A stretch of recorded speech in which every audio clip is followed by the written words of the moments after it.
जय माँ लक्ष्मी। नमस्कार भक्तों, एक बार फिर स्वागत है आपका।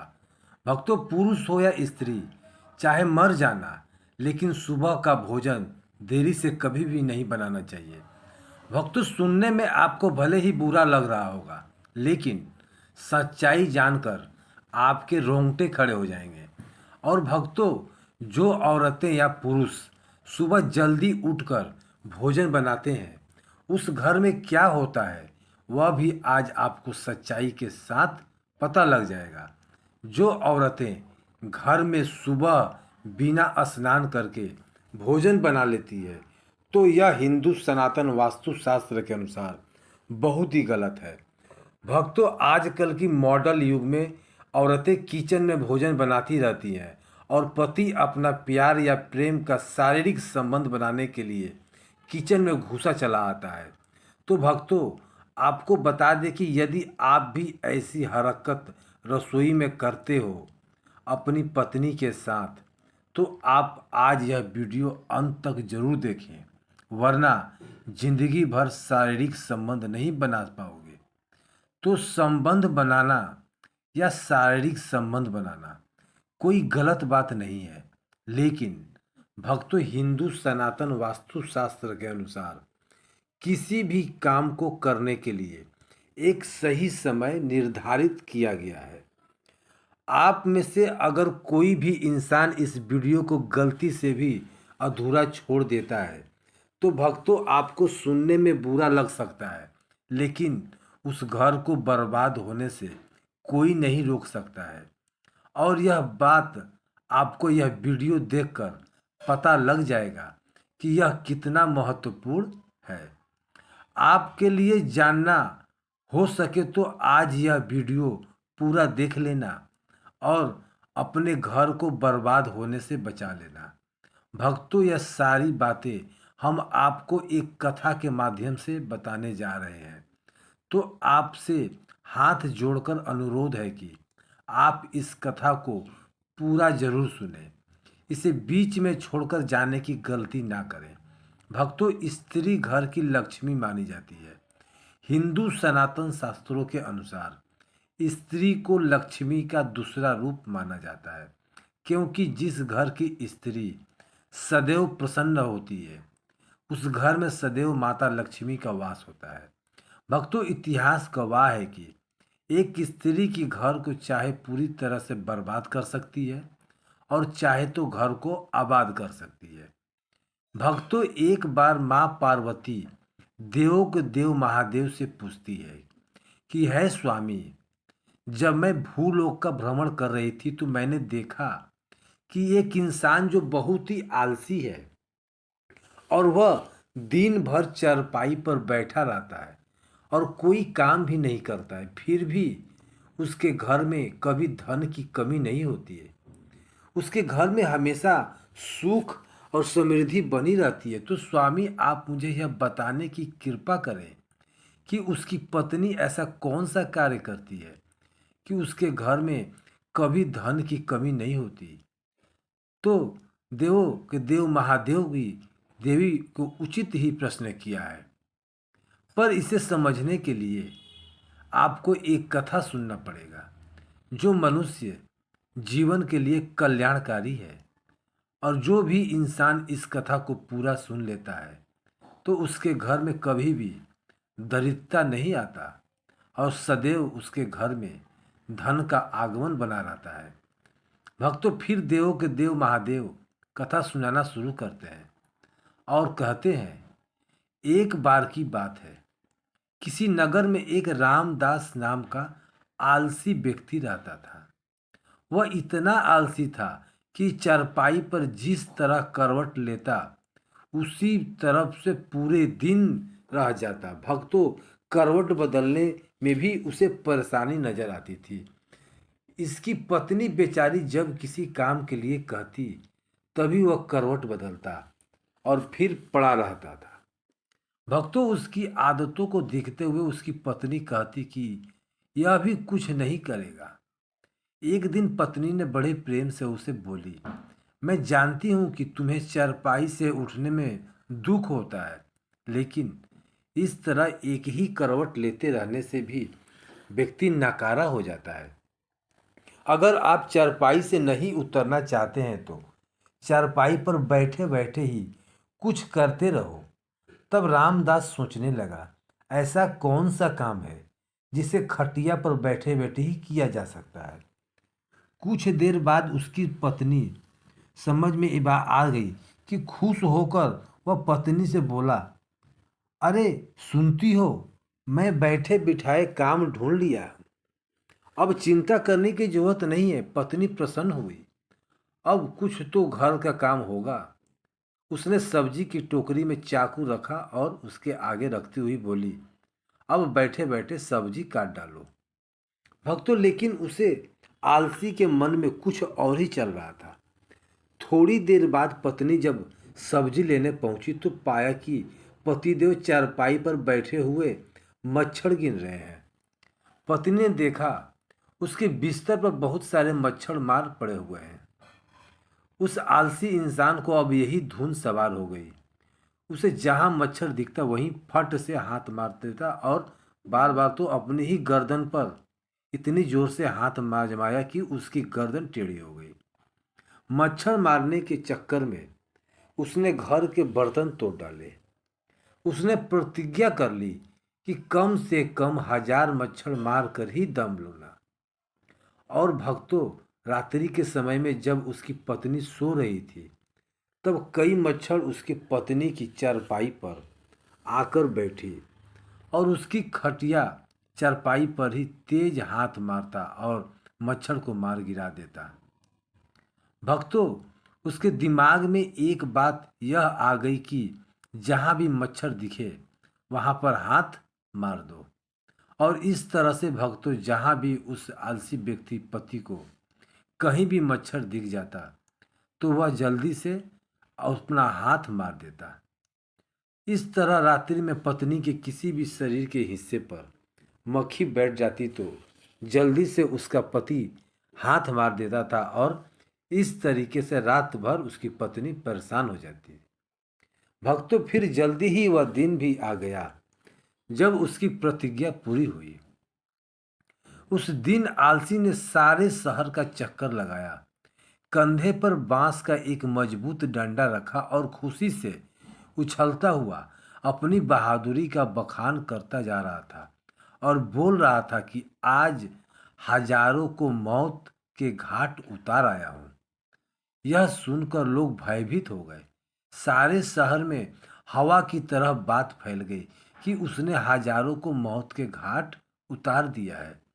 लोगों ने उसका नाम 1000 दंडक रख दिया। भक्तों, आलसी रामदास जी भी गली से जिस गुजरता था लोगों की भीड़ उमड़ पड़ती थी। उस बहादुर को देखना चाहिए जिसने हजारों की मौत को घाट उतारा। धीरे धीरे 1000 दंडक सारे शहर में प्रसिद्ध हो गया। भक्तों, फिर एक दिन उस राज्य पर एक दूसरे राजा ने अचानक हमला बोल दिया। राजा के पास उस समय कोई अच्छा सेनापति नहीं था। राजा ने सिपाहियों को आदेश दिया कि वे तुरंत सारे राज्य में घूमकर देखें और जहां भी उन्हें सेनापति के योग्य युवक दिखाई दे उसे फौरन हमारे दरबार में हाजिर करें। आदेश मिलते ही सिपाही दूर दूर गांव में घूमने लगे। उन्हीं गांवों में 1000 दंडक का नाम सर्वत्र गूंज रहा था। उन्होंने जब सुना तो वह उसके घर जा पहुंचे और रामदास के घर अंदर एक अंधेरे कोने में छुपा बैठा था। पत्नी से बात मालूम हुआ कि राजा 1000 दंडक जैसे बहादुर को अपना सेनापति बनाना चाहते हैं, इसलिए तुम उसे जल्दी हमारे साथ भेज दो। पत्नी को लगा जैसे वह कोई सपना देख रही है। अपने पति की आलसियत को वह जानती थी। सोचने लगी, काश ऐसा हो सकता कि किसी तरह राजा के सैनिक इन्हें अपने साथ राज दरबार ले जाते। भक्तों, फिर राजा के सैनिक रामदास को राजा के पास ले जाते हैं और तगड़े नौजवान को जब राजा ने अपने सामने खड़ा पाया तो मन ही मन प्रसन्न हुए और पूछा, तुम्हारा ही नाम 1000 दंडक है? आलसी बोला, जी हुजूर, मैं ही कहते हैं। बोला, तुम्हारी बहादुरी के चर्चे हमने सुने हैं। हमने चाहते हैं कि शत्रु राजा के साथ हो, युद्ध में तुम हमारी सेना का संचालन करो। भक्तों, हजार दंडक यानी रामदास ने राजा की आज्ञा को स्वीकार किया और इस बात की सूचना देने के लिए घोड़े पर सवार हो पत्नी के पास पहुंचा। और यह सुनकर पत्नी की खुशी का ठिकाना न रहा। उसने सोचा, हजार दंडक सेनापति तो बन गया, पर शत्रु की सेना का मुकाबला वह कैसे करेगा? कहीं यह डरपोक व्यक्ति युद्ध के मैदान से घोड़े से उतरकर भाग न जाए तो राजा इस जीवित न छोड़ेगा। उसने यह मजबूत रस्सी से हजार दंडक को घोड़े से बांधना शुरू किया। हजार दंडक ने पूछा, यह क्या कर रही हो? हजारे की पत्नी ने जवाब दिया कि मैं आपको घोड़े के साथ बांध रही हूँ। स्वामी रामदास ने पूछा कि ऐसा किस लिए? पत्नी ने जवाब दिया, इसलिए आपको घोड़े से बांध रही हूँ कि कहीं आप घोड़े से उतरकर पैदल ही न लड़ने लगे। भक्तों, वापस लौटने पर भरे दरबार में जब लोगों ने हजार दंडक रामदास को घोड़े से बंधा हुआ देखा तो उनका उत्साह और भी बढ़ गया। ऐसा वीर सेनापति दूसरा कौन हो सकता है? सभी युद्ध के लिए तैयार थे। राजा की आज्ञा पाते ही हजार दंडक रामदास सेना के साथ युद्ध के लिए चल दिए। जब शत्रु को मालूम हुआ कि एक बड़ी फौज के साथ हजार दंडक रामदास मुकाबला करने चल पड़ा है तो उनके योद्धाओं धैर्य टूट गए। भक्तों, उन्होंने सुना था कि हजार दंडक अकेला ही हजारों को मार गिराता है। यह नाम सुनते ही बड़े बड़े योद्धाओं के होश उड़ गए। भक्तों, उन्हें साक्षात अपनी मृत्यु नजर आने लगी। हजार दंडक की सेना का उत्साह आसमान को छू रहा था। भक्तों, मैदान में पहुंचते ही वे शत्रु की सेना पर टूट पड़े। दोनों के बीच युद्ध होते देख हजार दंडक ने अपने घोड़े के साथ पास के घने जंगल में जाकर छिप गया। लेकिन उसकी सेना ने शत्रुओं को दम देने दिया। वह शत्रु का मुकाबला करते हुए सभी को भगाकर अपने राज्य से निकाल बाहर किया। शत्रु पर विजय पाने के बाद अपने सेनापति की यह जय करते हुए जब सैनिक वापस लौटने लगे तो हजार दंडक भी जंगल से निकलकर उनके बीच शामिल हुआ। वापस लौटने के बाद नगर में धूमधाम से विजय उत्सव मनाया गया, खुशी मनाई गई। हजार दंडक रामदास की वीरता पर राजा प्रसन्न हो गए और बोले, मेरे बहादुर सेनापति, हमें तुम पर गर्व है। तुम्हारी अद्वितीय वीरता के कारण हमें विजय प्राप्त हुई है। हम तुम्हें पुरस्कार स्वरूप 1000 स्वर्ण मुद्राएं देते हैं। साथ ही हमेशा के लिए तुम्हें प्रधान सेनापति नियुक्त किया जाता है। घोषणा सुनकर हजार दंडक रामदास बहुत प्रसन्न हुआ और मन ही मन अपने भाग्य को सराहने लगा। उसने बाद राजा ने पूछा कि बहादुर सेनापति हजार दंडक रामदास जी, आप हमें यह बताइए कि आप इतना बहादुर वाला काम इतनी आसानी से कैसे कर ली? तब हजार दंडक रामदास ने बड़े ही गर्व के साथ जवाब देते हुए बोला कि है राजन, यह जो कुछ भी हुआ है मेरी बहादुर पत्नी की वजह से हुआ है। इसमें एक बहुत ही गुप्त राज छिपा हुआ है जिसे मैं आपको अकेले में राजमहल से बाहर अपने घर जाने के बाद ही बता जाऊंगा। राजा ने कहा, ठीक है, मैं तुम्हारे साथ राजमहल से बाहर तुम्हारे घर जाने के लिए तैयार हूँ। तब राजा और सेनापति दोनों एक साथ राजमहल से सेनापति घर गए और जब वह घर पहुँचे तो उन्होंने देखा कि सेनापति हजार दंडक रामदास की पत्नी अपने घर में बैठी बड़ी बेसब्र से पति का इंतजार कर रही थी। जैसे ही हजार दंडक रामदास की पत्नी ने सुबह सुबह अपने पति और राजा साहब को अपने घर पर आते देखा, वह तुरंत उठी और राजा साहब के सम्मान के लिए उपयुक्त व्यवस्था करने में जुट गई। फिर राजा का बड़े ही सम्मान के साथ स्वागत सत्कार किया और वह भोजन तो बना ही चुकी थी। अभी उसने राजा साहब को खाने के लिए भी चौकी सजा दी और राजा साहब को अच्छे से सुबह सुबह ही भोजन खिला दिया।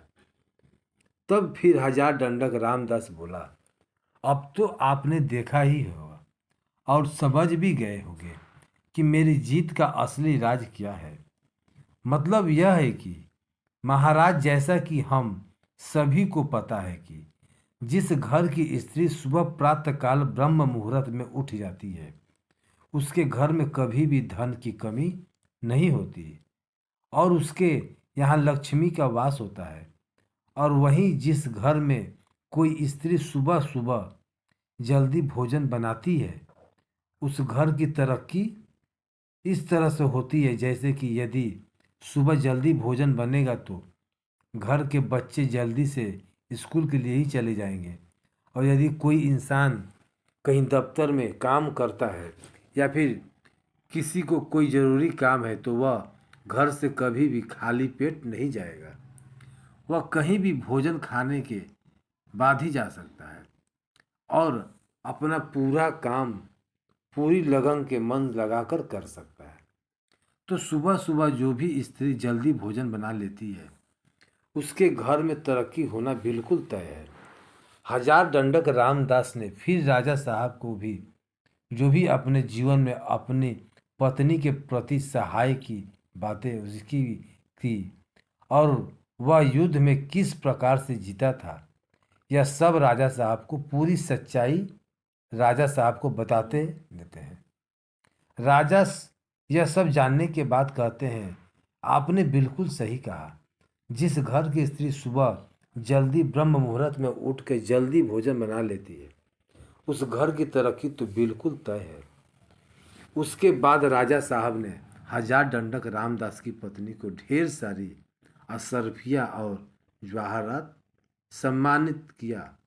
तो भक्तों, आपको यह अच्छी तरह से समझ में आ गया होगा कि किसी भी घर की तरक्की के लिए स्त्री का योगदान सर्वोपरि होता है।